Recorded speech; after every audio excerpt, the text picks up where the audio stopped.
Hi friends. So today I thought we could talk a little bit about an interruption of our plans, because isn't that kind of what's going on right now, is that our lives have been interrupted. Some of us more and some of us less, but nevertheless our lives have been pretty much interrupted, all right? What to do with that interruption? For some of us, it's an interruption of our jobs. For some of it's not being able to see our loved ones. For others, it's just being in isolation, either alone or with a few of our family members. It's not being able to celebrate birthdays and Holy Communions and confirmations and all kinds of other gatherings and parties and get-togethers. Our schools have been dramatically interrupted, and the list goes on, right? So what to do with that interruption?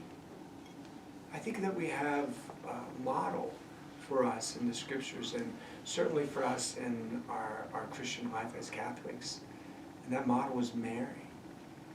We really don't have to look any further than the scriptures for an answer, for a solution, for a path forward. So remember in the Gospels that Mary is, an angel appears to her, and the angel Gabriel comes to her and tells her that she's going to conceive of a child. And her response is, "How can this be? For I know not man." Now, Father John Ricardo and his observations, and I think they're spot on, he says that this wasn't about her saying, "How can this be because I'm not yet with Joseph." So remember that she is betrothed, but betrothal in her day, in the time of Jesus, is that she is already married, but she's just not with Joseph in his house yet.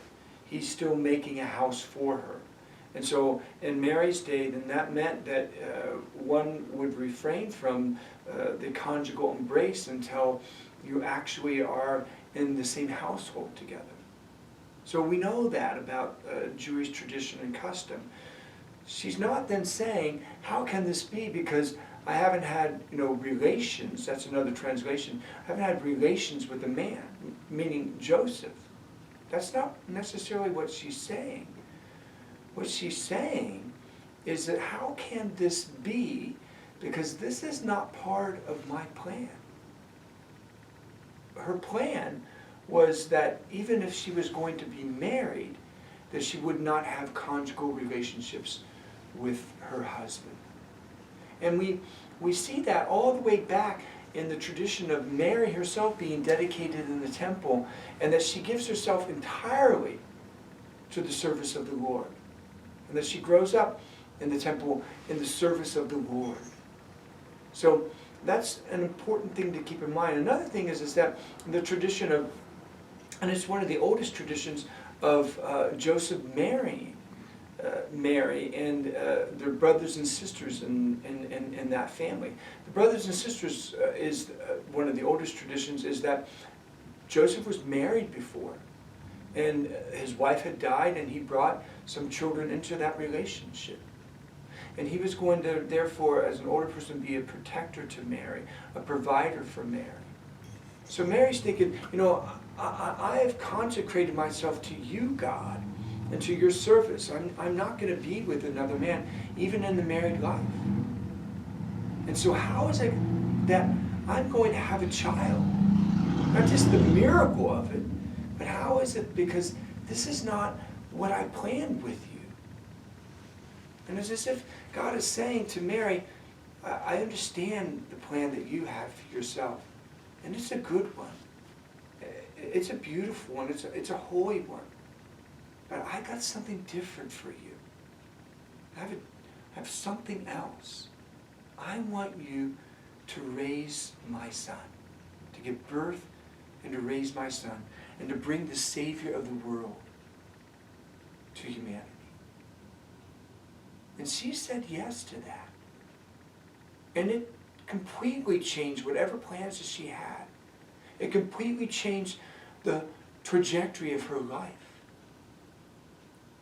And an experience like you and I are having right now, in many and varied and different ways, this interruption of our lives and our plans,